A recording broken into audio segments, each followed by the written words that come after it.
Hi, I'm Dennis Rodriguez, author of The Superhuman Effect. Now in this video, I want to discuss with you what I believe are the top 3 fears plaguing our world and how we can move through them and overcome them. Fear number 1, the fear of uncertainty. Now, let me ask you, what do you know for certain? What do you know without a shadow of a doubt? What do you know? It's kind of hard, isn't it? To really define what it is that we know for certain. We know that we love our children. We know that how? Why do we know that? How do we express that? What is it that we know? Isn't it interesting that what I believe is the top fear is also the thing that is unreachable? The idea that we can be certain of anything. Because our certainty comes from our belief system. If we believe that something is the way it is, regardless of what anybody tells you, we have a sense of certainty. But then something happens which is very interesting. You could wake up the next day and suddenly you don't feel as certain anymore. Suddenly you start to feel a little bit of doubt that it might be true. Where's the doubt coming from? Perhaps your circumstances hadn't changed at all, but there's something happening within the mind that's causing you to go from a place of absolute certainty to a place of doubt, unsure, insecurity. So if that can happen, how do we know that we know? The process that I would like for you to consider in moving through the fear of uncertainty, which is very real. I mean, if you think about it, the fear of uncertainty leads for us to believe that we may not have a job tomorrow, that we may not be able to pay the mortgage, that we may not have a healthy child tomorrow, that we may have to deal with things that we cannot handle tomorrow. There's a lot of fear. So the way to move through it is not by deciding that it somehow doesn't exist, or by deciding that somehow we have to hold on to something that's certain. The way to move through the fear of uncertainty is by embracing the fact that you are living in an uncertain state, but that's not who you are. That is what your mind is revealing to you. Thoughts themselves are not experience, but they are an interpretation of what you are experiencing. So thoughts themselves can lead to fear, whereas experience itself, without resistance, can lead to a place of peace. So really, if there's one thing that you know for sure, is that you exist in this moment to experience life. That's it. Without the interpretation or the labels or the words that we are so used to using to be able to give ourselves meaning.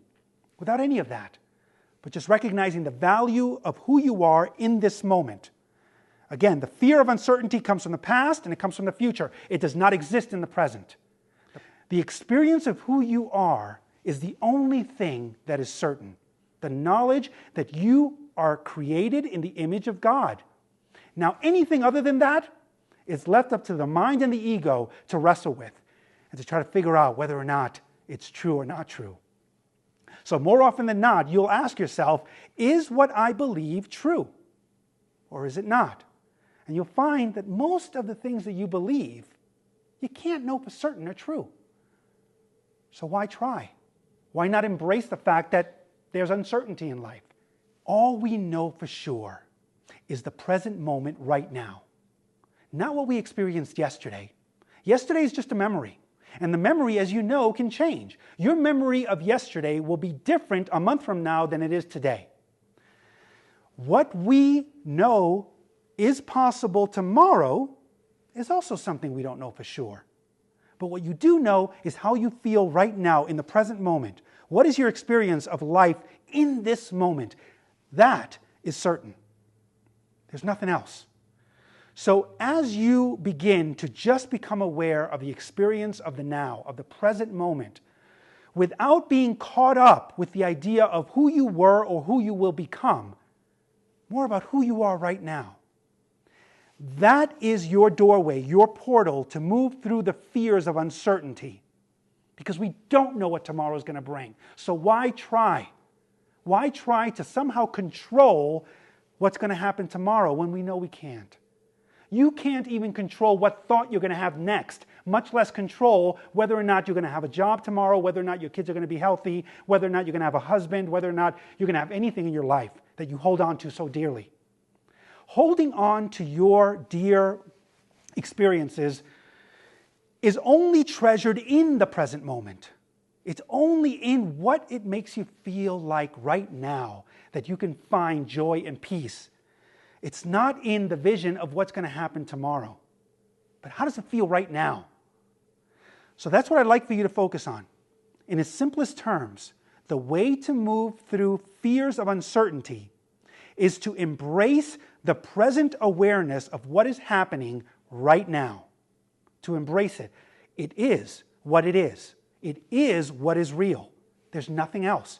There's nothing outside that is real. What is real is your experience of what's happening right now. Okay, fear number 2. Fear of unworthiness. That's a big one. That's a big one for me. I'm talking about a fear that you're not good enough, that you don't measure up, that you can't make it happen on your own, that other people are not going to be able to validate what it is that you want to do in life. I'm talking about a feeling that you don't deserve happiness, success, abundance, joy coming into your life.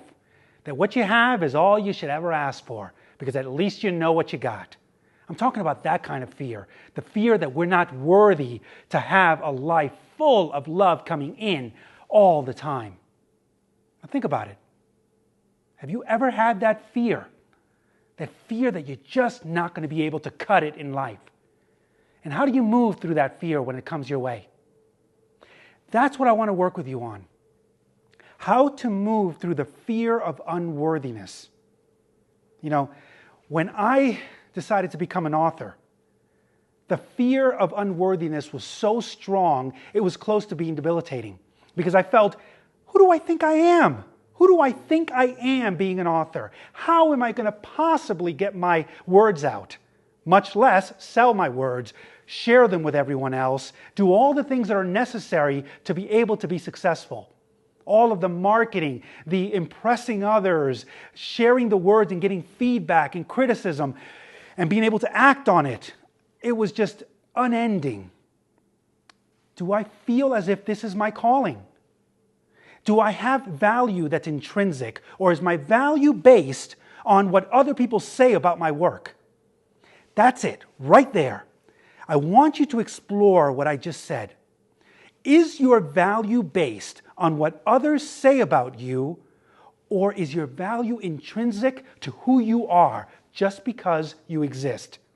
Has there been really any change in the value that you have from the moment that you came into this world and who you are now? Or is it based off of your accomplishments, your successes, the amount of money that you have, all of the things that the world says gives you value? When you look into your children's eyes, or if you don't have any children, your nephew's eyes, your niece's eyes, and you see the moment that they're born, the value that they have because they exist, you don't wonder, what can they do to garner greater value in your eyes? You know that the value that they have is constant, and it is perfect, and it is at its highest state because they exist.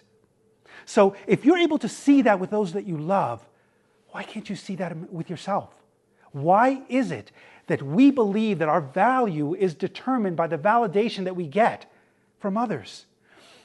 The solution to the fear of unworthiness is realizing that there's nothing that needs to happen, nothing that you need to do, nothing that you need to accomplish or get confirmation and validation from others to increase your value. Your value is set because you exist. Your value doesn't change. It is at its highest state now, and it cannot be reduced.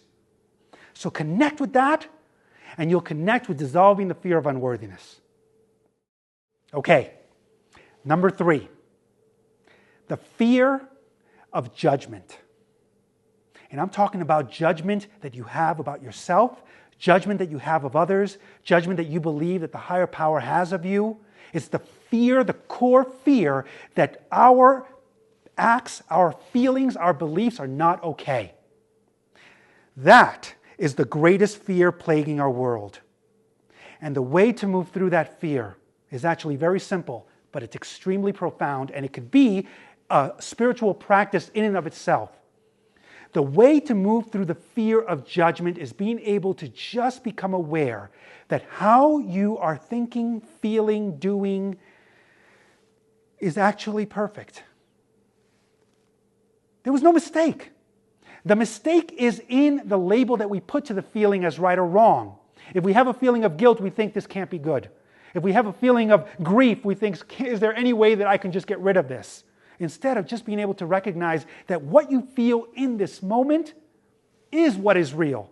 Now, it may be due to your conditioned past, but if you try to ignore it, instead of being able to experience the feeling for feeling's sake without labeling it as good or bad for you, but just being able to just move through, allow the energy to fill you, and to be able to just ask yourself, what do I want to feel better? You know, I learned this process through great friends of mine, Christian Pankhurst and Ted Steiner. And I can't stop using it because it is the way to be able to get through the feelings of judgment into a place of acceptance. And acceptance is the key to bringing about the changes that you want in your life. When you're able to accept life as it is, not as you wish it to be, but not as you think it ought to be or as you think it was, but as it is, without the interpretations or the meanings that we attach to things, when you're able to accept the experience of what is happening in this moment, without those preconditioned interpretations, you are able to connect to a lively sense of life energy moving through you. And as you do that, you can then connect to what it is that you want to find relief, to find a place of peace and joy and love. It's available to you. But the desensitization that is happening in the world right now because of our fear of judgment keeps us from being able to access it. And that's what I want you to explore. I want us all to explore what does it mean to open our hearts without judging, without blaming others, only because understand that the blame comes from the preconditioned beliefs that we have on what's right and what's wrong. And that comes from experiences that we've had in the past. Now, we may have had the experience when we were 5, when we didn't have a core sense of who we are or a developed ego to be able to understand and put in frame what it is that was happening to us. So we made these neural associations that we then continue to live through on a day-to-day basis. Those beliefs then say, this is right, this is wrong, this is good for me, this is bad for me. But again, if we go back to fear number 1, the fear of uncertainty, we don't know what's good for us. We don't know what's in our best interest. So if you allow yourself to experience the feelings, whatever they may be, whether they be icky feelings of guilt, grief, fear, whatever they may be, and believe intrinsically that they are for our highest good, that our body is trying to find a place of balance, a place of homeostasis in which we can then allow for divine energy, for access to love to come into our hearts and be able to move from a place of inspiration. That is what we can access. But you can't access it by deciding not to feel it. We are human beings. We are here to feel. If you take a look at what the superhuman effect means, the operative word is not super. The operative word is human. I'm talking about embracing all of who you are, all of the feelings, the good, the bad, the ugly, the warts as well as the greatness that you have. To be able to move through it in acceptance of who you are as perfect, and then in that place, to be able to find self-forgiveness and open up to joy, open up to love, open up to peace. That's really what I'm after. And this is my life's work. It will be my life's work forever because there's really no other game.